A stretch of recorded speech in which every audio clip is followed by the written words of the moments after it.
Bismillahirrahmanirrahim. Assalamu alaikum. According to the syllabus, you have been provided with this structure of sentence. What is this? So ज़्यादा confusion होगी. Firstly आपने ये देख रहे हैं the essential of the structure of the sentence. Sentence की frequent sentence का structure और sentence को समझने के लिए यही है कि आपको पहले the basics of grammar आनी चाहिए. ठीक. अभी for example in basics of grammar क्या है आप खुद ब खुद समझ जाएंगे because if you are understanding this lecture then definitely all remaining lectures will be very much easy for you people. तो dear students हर lecture के terminals होते हैं जिसको definitely समझना लाजमी है आपके लिए. if use of terminals को ना समझेंगे definitely it will become very much difficult for you to move on words और चीज़ों को समझने के लिए आपको confusion होगी. Now look right, I am standing in front of you. I am talking in what? I am talking in English. अब ये English क्या है? या let's suppose I am talking in Urdu. अभी हम again ये same Urdu क्या है? या I am talking in Punjabi या in any language. But what are these? What is this? This is a language. ठीक. Basically these are words. How we can define it? अब हमारे पास ये language जो है हम जब ग्रामर पढ़ते हैं या वोकैबुलरी याद करते हैं किसी भी ज़बान की या किसी भी के बारे में इंफॉर्मेशन हासिल करते हैं वो किस चीज़ के बारे में होती है वो हमारे पास लैंग्वेज के बारे में होती है. Actually language is basically made up of sentence. हमारे पास जो सेंटेंस होते हैं वो किस चीज़ से बने हुए होते हैं वो हमारे पास बने हुए होते हैं हमारे पास वर्ड्स से. अब वर्ड्स किस चीज़ से बने होते हैं लेट्स सपोज ये लैंग्वेज के सेंटेंसेस है. ठीक. अभी वो बने होते हैं वर्ड्स से. अभी डाउट सेम हो गया कि वर्ड्स के बाद क्या वर्ड्स किससे बनते हैं. वर्ड्स एक्चुअली बनते हैं लेटर्स से. ठीक. वर्ड बनता है लेटर्स से. वही सेम वर्ड जो लेटर्स है वो डियर स्टूडेंट्स वो क्या है एक्चुअली लेटर्स जो बनते हैं वो बनते हैं अल्फाबेट्स से. One thing that keep in mind आप हमेशा कहते हैं alphabets but there is no any word alphabets in English structure. There is alphabet without s. अब यहाँ से सही से डिस्कशन जो हम स्टार्ट करेंगे. देखिए सबसे पहले कि हम काफ़ी मिस्टेक्स करते हैं कि आपको पता है जो सबसे बड़ी गलती है आप कहते हैं अल्फ़ाबेट्स. ठीक. मैंने आपको बता दिया सब कुछ इसके बारे में. What is alphabet? Alphabet is a word. अब आते हैं डेफिनेशन पे कि भाई डेफिनेशन जो है वो क्या होगी अल्फ़ाबेट की. A group of letters. A group of letters का मकसद एक अल्फाज से दूसरा लफ्ज़ जो बनते हैं उसे हम कहेंगे अल्फा ग्रुप ऑफ लेटर्स. कैसे डिफाइनेशन करें हम इसको जबकि आप एक ग्रुप का लेटर लेते हैं फॉर एग्जांपल ए से जेड तक. अब ये अप्रोच सही है. क्यों सही है? क्योंकि ए से जेड तक हमें पता है कि भाई ए से जेड तक की है लेटर्स की. अगर मैं लेट सपोज एक इंडिविजुअल ए ले रहा हूँ क्या ये अप्रोच सही है? नो, ये गलत है. If I am saying A section, it is wrong approach. Let's give you example like again. आप किसी भी स्कूल में पढ़ते हैं या यूनिवर्सिटी में पढ़ते हैं और आपकी क्लास का नाम ए सेक्शन है, बी सेक्शन है या सी सेक्शन है. वहाँ सब 7 स्टूडेंट्स बैठे हुए होते हैं. मिसाल के तौर पर टीचर आप कहे किसी भी स्टूडेंट को कहे कि how are you section A, how are you section B, how are you section C, कोई भी लेट्स सपोज ये सब स्टूडेंट.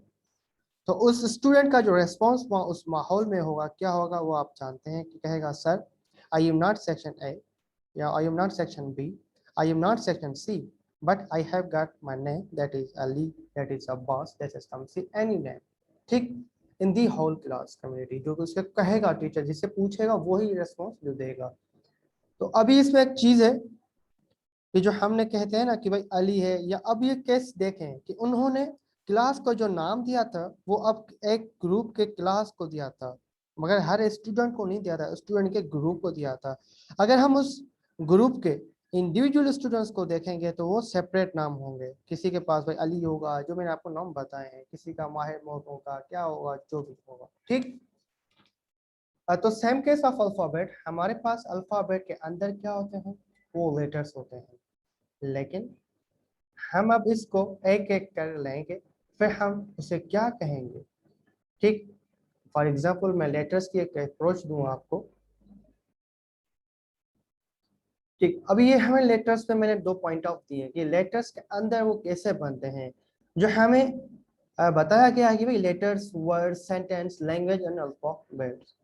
अभी मैं आपके बेसिक जो स्टार्ट कर रहा हूँ वो है लेक्चर्स। लेक्चर्स से मतलब लेक्चर्स से कैसे वर्ड बनते हैं, वर्ड से कैसे सेंटेंस बनते हैं, सेंटेंस टोटली कैसे लैंग्वेज को डिफाइन करता है। ठीक है, अभी फॉर एग्जांपल मैंने यहाँ लिखा है शेप।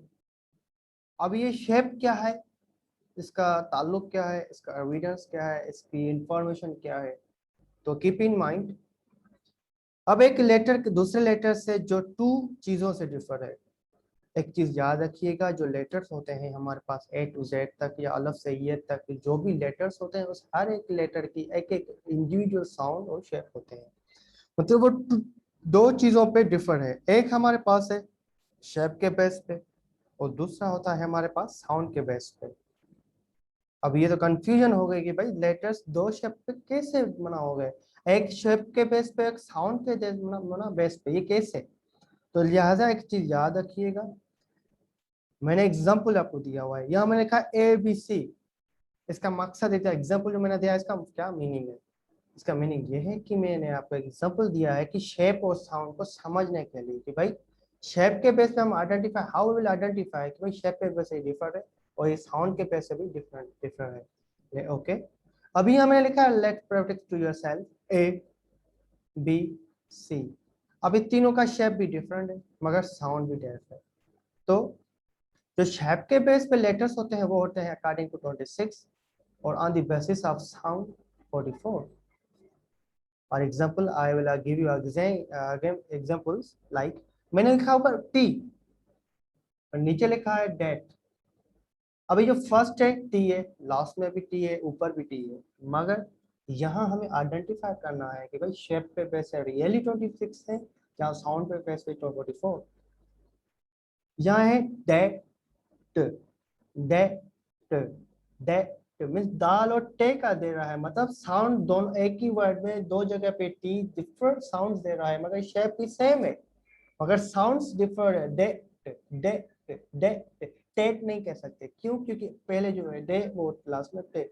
तो हर किसी लेटर्स का शेप 26 पे बेस्ड है और साउंड 44 पे बेस्ड है। I hope you getting my points dear students. अगर किसी भी बात पे कंफ्यूजन है आपको, आप इंडिविजुअल मुझे एसएमएस कर सकते हैं, जो मेरा मेंशन नंबर किया हुआ है व्हाट्सएप का, और मेल भी कर सकते हैं सर ये आपकी चीज समझ में ना आई हमें, लिहाजा का टाइम दे ताकि पता चले कि ये हुआ कैसे और किस चीज से हुआ। ठीक, अभी ABC मैंने आपको बताया या डेट बताया। ठीक है, तो एक बात याद रखिएगा, अब देख सकते हैं कि हमारे पास A का B से शेप भी मुख्तलिफ है, C का B से, इसी वजह से हमारे पास शेप जो होता है उसके बेस पे 26 और साउंड के बेस पे 44। अब हमारे पास लेटर्स के क्या हैं, तो हमारे पास टाइप्स हैं, कितने, 2। How, which. Number 1 is that vowels. अब मोस्टली आपने सुना होगा vowels vowels vowels vowels, which type of vowels, A, E, I or U। और सेकंड इज कॉन्सोनेंट। अभी अक्सर औकात लोग वॉवेल्स और कॉन्सोनेंट में कंफ्यूज होते हैं। अब देखिए कि जो हमारे पास वॉवेल्स हैं उसकी डेफिनेशन क्या होनी चाहिए, ये देखें। Mouth parts do not touch one another, means जो वॉवेल्स होते हैं हमारे पास 5 वो कभी भी एक दूसरे को टच नहीं करते, मगर consonants mouth parts touch one another, और जो कॉन्सोनेंट्स रिमेनिंग होते हैं वो एक दूसरे से टच करते हैं। वॉवेल से आप प्रैक्टिस कर लें, A, E, I, O, U means there is no any movement in lips tips। Okay, अभी हम आते हैं वर्ड्स पे कि वर्ड्स क्या है। वर्ड्स पे आते हैं। ठीक, मुझे आई hope you getting my point in vowels and consonant, क्योंकि कॉन्सोनेंट्स में और वॉवेल्स में जो कंफ्यूजन है, एक बात याद रखिएगा कि the tips are touching one another. जब आप कहते हैं सी, देखिए जो आपका टिप ऑफ टंग टच कर रहे हैं चीक को या नहीं कर रहा, अब हम इसको कॉन्सोनेंट कहेंगे या नहीं कहेंगे। हम जब वॉवेल को वॉवेल्स की प्रोनाउंसिएशन करते हैं तो उसके जो माउथ पार्ट्स हैं ये एक दूसरे को टच नहीं करते। जब पार्ट्स होते हैं जो हमारे पास माउथ पार्ट्स होते हैं ये एक दूसरे को क्या करते हैं, ये टच करते हैं। हमारे पास टोटल वॉवेल्स कितने हैं, हमारे पास टोटल वॉवेल्स 5 है, और ठीक ए ई आई ओ यू जो हमारे पास हैं 21 रिमेनिंग, हम उसे क्या कहेंगे, हम कहेंगे उसे कॉन्सोनेंट कहेंगे। How many consonants 21 and vowels 5। ठीक अभी हम आते हैं वर्ड्स पे। तो वर्ड्स किससे बनते हैं, what is the definition of word. ठीक, वर्ड की डेफिनेशन क्या है। Number 1 is that combination of letters, means letters combination adding के हिसाब से वर्ड्स बनते हैं। हाउ, मैंने यहाँ लिखा है गुड, GOOD, क्या अभी ये वर्ड है, मगर ये बना किससे, लेटर्स से। लेटर्स कैसे, D भी लेटर है, O भी लेटर है, G भी लेटर है। ठीक, मगर OOGD, अभी मैंने सेकंड आपके सामने एग्जांपल दिया है, नीचे OOOGD, अभी क्या ये हम वर्ड कहेंगे, क्यों कहेंगे, क्या कह सकते हैं, क्योंकि ऊपर भी जी नीचे भी जी, ऊपर O नीचे भी O, ऊपर भी D नीचे भी D, क्या अभी ये दोनों में डिफरेंस कुछ भी नहीं, ऊपर की सेम वर्ड लेटर है, नीचे में भी सेम, क्या अब दोनों में से कि ऊपर वाले को हम वर्ड्स कहते हैं कि भाई ये वर्ड है, नीचे वाले को क्यों नहीं कहते। अगर हम नहीं कहते कि इसकी तो डेफिनेशन जो मैंने लिखी हुई कॉम्बिनेशन ऑफ लेटर्स ये तो गलत, ये तो रॉन्ग है। No, it is incomplete because how, second part is that gives some meaning, मतलब कि वो अल्फाज जो हमें मीनिंग्स दे, मीनिंग्स ना देगा वर्ड, वो वर्ड हम नहीं कहेंगे। ठीक, एक चीज याद रखिएगा, जो वर्ड्स होते हैं वो कॉम्बिनेशन ऑफ लेटर्स से होते हैं, मगर कुछ वो अल्फाज जो मीनिंग दें तो हम उससे डेफिनेटली वर्ड्स कहेंगे, जो अल्फाज मीनिंग ना दे हम उससे वर्ड्स नहीं कहेंगे, दैट गिव्स सम मीनिंग। ये इसकी सेकंड पार्ट की पॉइंट है। ठीक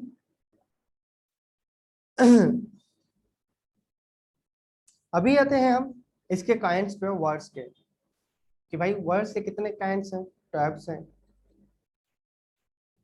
एक होता है लेक्सिकल, क्या होता है, लेक्सिकल। और लेट सपोज इसी तरह लिखिए कि हमारे पास गुड की जगह भी ये हो गई OOOGD, क्या अब हम इसको लेक्सिकल कहेंगे। जो मैंने दो वर्ड्स आपको दिए हैं, गुड और OOGD नीचे वाला, तो क्या हम इससे ताल्लुक जो काइंड्स हमने दिए हुए हैं वेरीफाई करना है कि भाई ये जो मैंने अल्फाज दिए हैं क्या ये सही है या गलत है, ये जो डेफिनेशन मैंने आपको बताई है ये सही है या नहीं। ठीक तो सेमी केस हम आते हैं अभी और lexical, and second part is words की जो का है वह है D lexical, and third one is that grammatical. अभी मैंने आपको जो बताए हैं ये बताया है कि भाई एक है लेक्सिकल, डी लेक्सिकल, ग्रामेटिकल। अभी इसमें जो कंफ्यूजन होगी भाई कि ये कैसे हमें वेरीफाई करें कि भाई हाँ ये सही है या सही नहीं है। तो लेक्सिकल के हिसाब से मैंने एक एग्जांपल दिया है आपको। Let's suppose Ejaz is a brave boy. ठीक, Ejaz is a brave boy, Ali is a lion. अभी Ali is a lion means Ali एक जानवर है, मींस जो हम लायन में से एनिमल लिव्स इन जंगल। ठीक है, सो अभी ये हम कैसे वेरीफाई करें कि जो मैंने पॉइंट ऑफ किया है ब्रेव और लायन के बारे में। तो इसलिए एक चीज है, वेट अ बिट बेटा, wait a bit.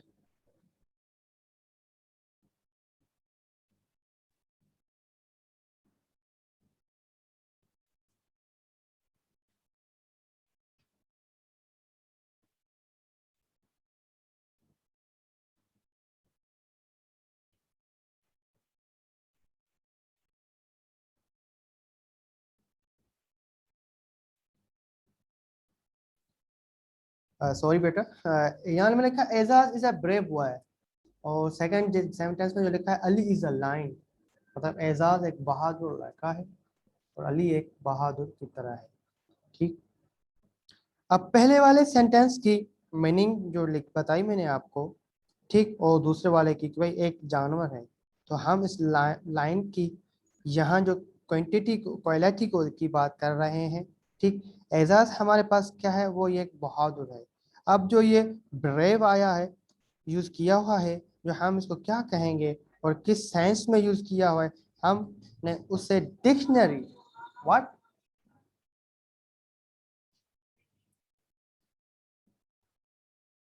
Dictionary meaning में यूज किया हुआ है। Ejaz is a brave boy, okay we know, मगर ब्रेव तो यहाँ किस चीज को डिफाइन कर रहा है? वो लेक्सिकल को कर रहा है। लेक्सिकल तो किस मीनिंग में? वो डिक्शनरी मीनिंग। मतलब कि एजाज एकदम बहादुर लड़का है, मतलब कि ब्रेव की जो मीनिंग डिक्शनरी में है वो है डिक्शनरी की मीनिंग के हिसाब से हमने सेंटेंस को प्रिवेंट किया है। तो उस वजह से जो डिक्शनरी वर्ड्स होते हैं हम उससे क्या कहेंगे? लेक्सिकल्स कहेंगे।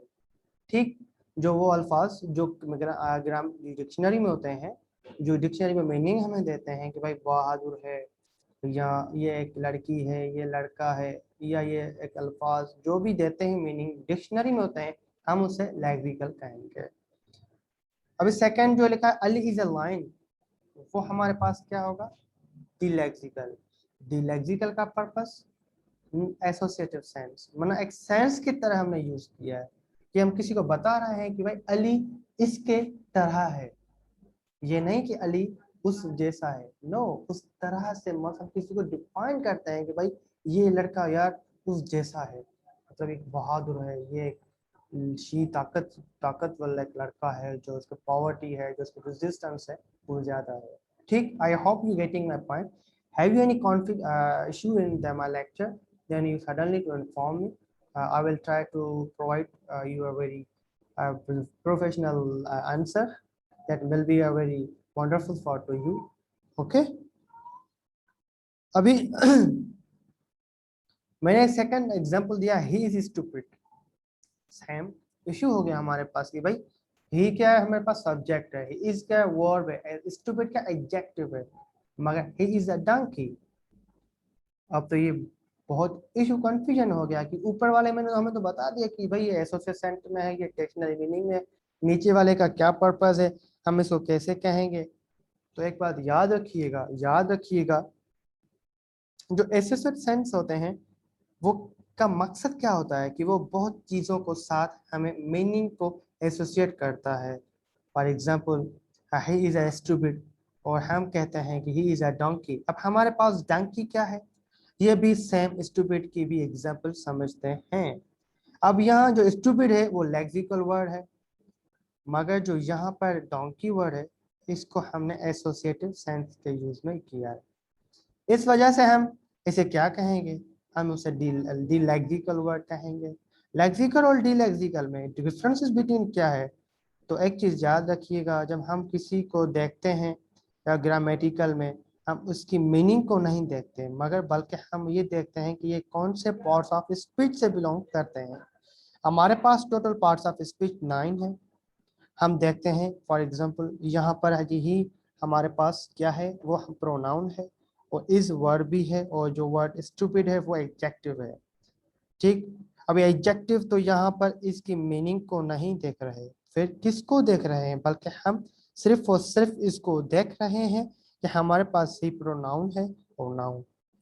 ठीक, इसी तरह इस प्रीपोजिशन है या वर्ब है, एडवर्ब है या नहीं, एडजेक्टिव है स्टूपिड। तो जब हम वर्ड की मीनिंग को नहीं देखते, बल्कि हम सिर्फ और सिर्फ उसकी चीज को देखते हैं कि कौन से पार्ट्स ऑफ से बिलोंग्स करता है, फिर हम ऐसे वर्ड्स को हम कहेंगे ग्रामेटिकल वर्ड। क्या ही इज अ स्टूपिड है या ही इज अ डंकी, तो हम इसको क्या कहेंगे? Grammatical parts of speech. अभी जो यहाँ मैंने एसोसिएटिव सेंस और डिक्शनरी जो सेंस है वो हम दोनों की मीनिंग पे बेस्ड है, मगर ग्रामेटिकल में हम मीनिंग पे डिपेंड नहीं होते, हम इसके शेप पे डिपेंड होते हैं कि कौन से पार्ट्स ऑफ स्पीच से ताल्लुक रखता है। मगर dictionary meaning and associative sense वो दोनों मीनिंग पे डिपेंड होते हैं, मगर पार्ट्स ऑफ स्पीच नहीं होते। मुझे यही उम्मीद है कि अल्फाबेट के बाद लेटर्स, लेटर्स के दो दो शेप होते हैं, एक होता है शेप के बेस पे, एक होता है साउंड के बेस पे। उसके दो काइंड्स है, वॉवेल्स और साउंड्स। वॉवेल्स वो जो mouth part do not touch one another, मगर कॉन्सोनेंट वो जो mouth parts touch one another है। ठीक, अभी जो वर्ड्स हैं, वर्ड्स की जो मीनिंग की डेफिनेशन है कॉम्बिनेशन ऑफ लेटर्स। ठीक है, अभी दूसरा है, ठीक है, दैट गिव सम मीनिंग, जो अल्फाज जो हमें पूरी मीनिंग दे तभी हम उसको कहेंगे वर्ड। जो मीनिंग नहीं दे रहा है, अगर वो लिखा भी हुआ हो मगर हम उसको मीनिंग में नहीं कहेंगे, वो वर्ड्स नहीं है। ठीक, अभी वर्ड्स के भी को दो तीन का टाइप्स हैं, वो लेक्सिकल, डिलेक्सिकल, ग्रामेटिकल। अभी लेक्सिकल का पर्पस डिक्शनरी मीनिंग, डिलेक्सिकल का purpose associative sense, grammatical parts of speech से ताल्लुक रखता है। अभी दोनों बात पे आ गए कि लेक्सिकल का पर्पस जो और डिलेक्सिकल पर्पस क्यों हम देखते हैं, लेक्सिकल भी मीनिंग के बेस पे है, डिलेक्सिकल भी मीनिंग के बेस पे, मगर grammatical no. Grammatical depend over parts of speech कि वो कौन से पार्ट्स ऑफ स्पीच पे बिलोंग करता है। अब आते हैं हम सेंटेंस पे कि भाई सेंटेंस है क्या। यहाँ में लिखा है कॉम्बिनेशन ऑफ वर्ड्स, मतलब कि अल्फाजों से बने हुए जो होते हैं उसे हम सेंटेंस कहते हैं। How we can identify this is a sentence, it is sentence, क्या ये सेंटेंस है या नहीं। नीचे जो मैंने लिखा वर्ड्स कॉम्बिनेशन ऑफ लेटर्स, मगर अब हम सेंटेंस कहते कहेंगे कॉम्बिनेशन ऑफ वर्ड्स। जो वर्ड्स को कॉम्बिनेशन करेंगे तो हमें सेंटेंस मिलेंगे। क्या हम अब इसको कहेंगे ओके है, नो है, यस है, गुड है, एट और ऑन। क्या हम इसको ये मेरा सवाल बनता है कि क्या हम इसको सेंटेंस कह सकते हैं या नहीं कह सकते। आप लोग प्रैक्टिस करें और सोचिए कि क्या हम इसको कहेंगे या नहीं कहेंगे, मुझे इसका पर्पस चाहिए।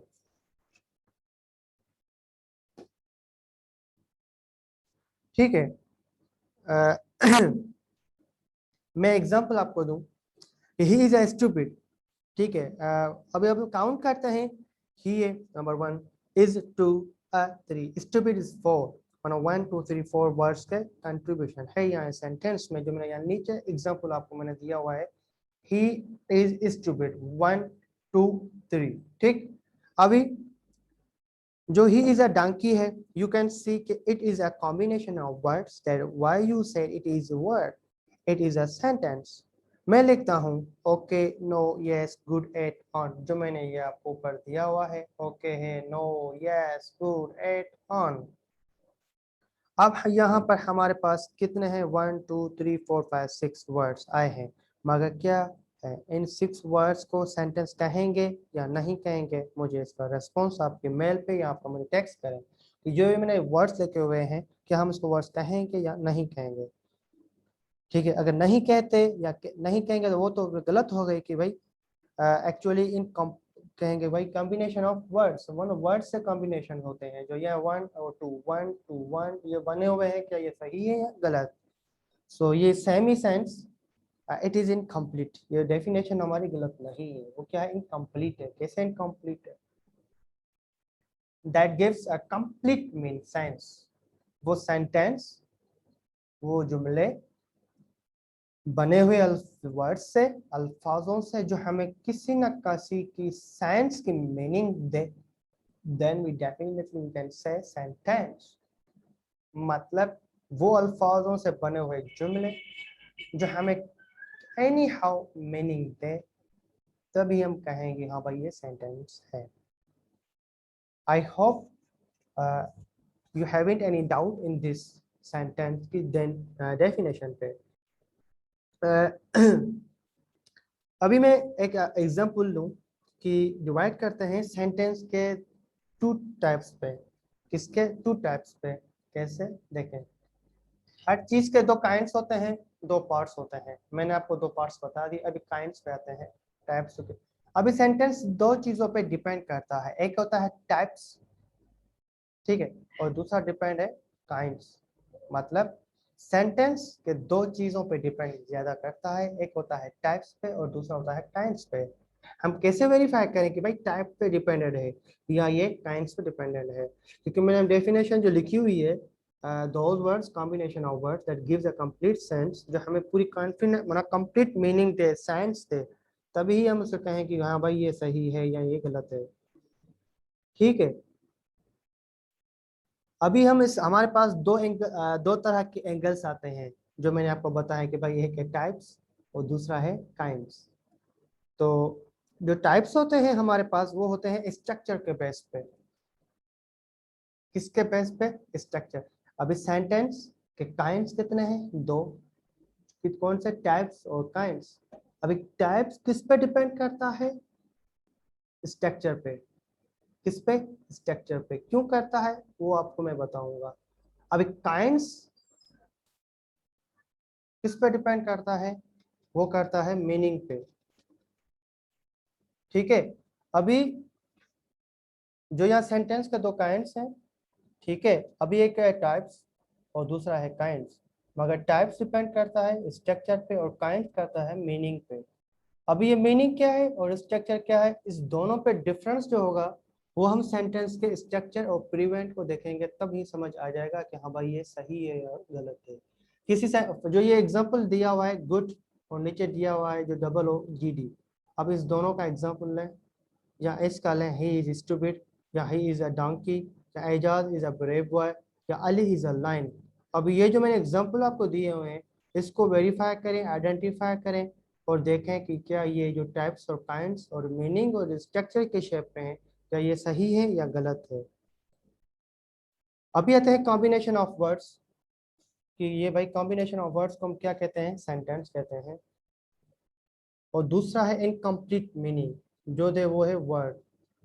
ठीक है, अभी देखें फॉर एग्जांपल हमारे पास कुछ वो अल्फाज होते हैं जो कॉम्बिनेशन ऑफ वर्ड्स होते हैं, हम सेंटेंस कहते हैं, मगर कुछ ऐसे होते हैं जो इनकम्प्लीट वर्ड्स होते हैं, मगर मीनिंग में नहीं देते, जो मैंने यहाँ डबल ओ जी डी लिखा हुआ है। Wait a bit students.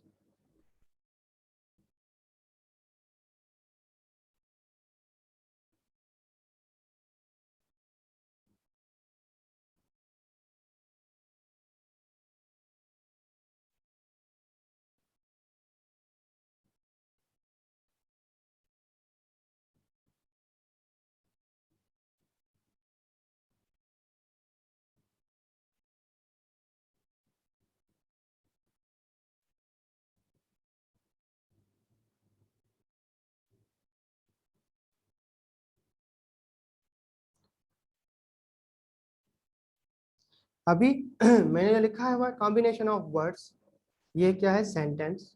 And complete meaning वो होते हैं वर्ड्स जिसमें वो हमें कोई मीनिंग नहीं देते।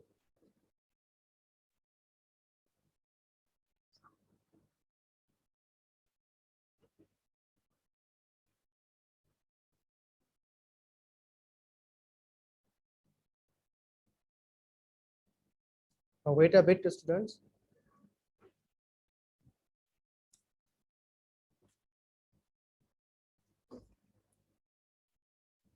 हाँ करें करें।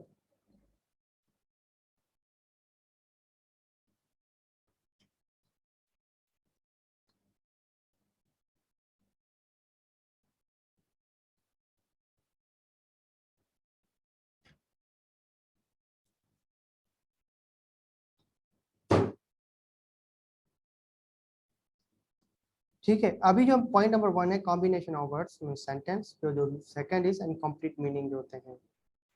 अभी इन द क्लास, ये क्या है हमारे पास, या मैं लिखा इन हॉट वाटर। अब ये दोनों जो है वो क्या है, एक बात याद रखिएगा, इन दोनों का पर्पज अगर हम देखेंगे कि भाई in the class means class में, इन हॉट वाटर मीन्स गर्म पानी।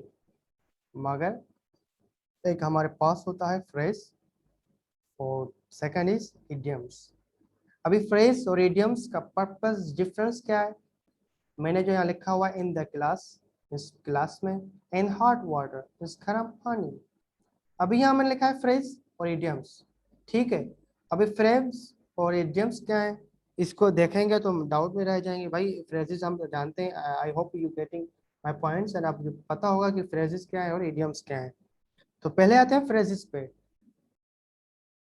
डिक्शनरी मीनिंग, वो फ्रेजी वर्ड्स जो हमें डिक्शनरी मीनिंग दें। जैसे मैंने कहा ना, ब्रेव की डिक्शनरी में क्या मीनिंग है, बहादुर। तो हम उसे फ्रेजेस की मीनिंग, फ्रेज को क्या कहेंगे, डिक्शनरी मीनिंग। और इडियम्स को वो कहेंगे जो नॉन डिक्शनरी मीनिंग, जो डिक्शनरी में मीनिंग ना हो, वो दूसरे प्रिविकेशन के लिए यूज किया जाता है। ठीक है, अभी मैंने जो यहाँ लिखा हुआ है sentence in the hot glass या इन हॉट वाटर, तो अभी इस दोनों में क्या डिफरेंस है। ठीक है, तो कंप्लीट डिफरेंट आएगी जो भी इडियम्स और फ्रेजेस होते हैं। क्या, जो भी फ्रेजेस और इडियम्स होते हैं, इन दोनों में जो डिफरेंस होता है, और इडियम्स है वो नॉन डिक्शनरी मीनिंग देता है। अगर आप इन वर्ड्स को सेपरेट डिक्शनरी में देखेंगे तो आपके पास इनकी मीनिंग होगी, मगर कंप्लीट डिफरेंट आएगी। डिक्शनरी में आप दोनों की मीनिंग देखेंगे तो डिफरेंट आएगी, फ्रेजेस की और या जो सेंटेंस आपने दिए हुए हैं। इन द क्लास को देखते हैं कि मीन्स कि क्लास के अंदर, मगर इन हॉट वाटर को जनरल सेंस में लें तो गर्म पानी। नो, इसकी मीनिंग है मुसीबत मुसीबत में। इन हॉट वाटर मीन्स मुसीबत में। ठीक है, ये नॉन डिक्शनरी मीनिंग के बेस पे इडियम बन गया। लेट कोई बंदा कहे how are you, how are you, हम कहते हैं जनरली सेंस में how are you students, how are you, कि जनरली सेंस में मैंने आपको कहा है, मगर इसकी मीनिंग क्या होगी, हाउ आर यू, आप कैसे हैं। ठीक है, अब ये का मतलब क्या है कि भाई मैं इसका एक एग्जाम्पल, जो आपने पूछा सवाल कि आपसे पूछा है कि हाउ आर यू, मैंने इसका एग्जाम्पल, मैंने फॉर एग्जाम्पल रिप्लाई ये देता हूँ, I am flying in the sky. अब इसका मकसद क्या होगा, जो मैंने, कोई मुझसे सवाल पूछता है हाउ आर यू, और मैं इसका कहता हूँ I am flying in the sky, means मैं आसमान में उड़ता हूँ। ये क्या सही है इसका आंसर या गलत, मुझे कमेंट जरूर कीजिएगा इसके बारे में, जो लास्टली पॉइंट है। ठीक है, अभी जो इसका जो मतलब नहीं कि मुझे निकल आए हैं पर, नो नो नो, इसका मतलब होगा मैं बहुत ज़्यादा खुश हूँ, अल्हम्दुलिल्लाह मैं बहुत ज़्यादा खुश को मतलब खुश हूँ, तो उसको हम कहेंगे I am flying in the sky. कोई भी आपसे पूछे हाउ आर यू, तो आप कहिएगा I am flying in the sky, मैं अल्हम्दुलिल्लाह मैं बहुत खुश हूँ। ठीक है, in flying in the sky हमारे पास क्या बन गया, वो हमारे पास इडियम बन गया है, जिसी वजह से नॉन डिक्शनरी मीनिंग के मौजूद ये कहेंगे भाई अल्लाह मैं बहुत खुश हूँ। ठीक है, तो इसी तरह किस तरह एक्शन के बेस पे सेंटेंस को डिवाइड करेंगे। ठीक है, और वही कि भाई डिस्कस करेंगे कि सेंटेंस को हम वही इंफॉर्मेशन के बेस पे कैसे डिवाइड करते हैं। हमारे पास दो एक्शंस होते हैं, एक होता है एक्शन एक्शन और दूसरा है इंफॉर्मेशन, कि एक्शन के बेस पे कैसे डिवाइड करना चाहिए और इंफॉर्मेशन के बेस पे हमें कैसे डिफाइन करना चाहिए। So hopefully you have understood the all remains my major points. In case of any confusion, you should feel free to ask me your questions through comments. Let's day the take of your lifetime. Goodbye, Allah Hafiz. And mostly one thing that keep in mind, don't miss out my channel to subscribe it and to like and to also share to your friends that visited my channel and watched my lectures. Thank you so much.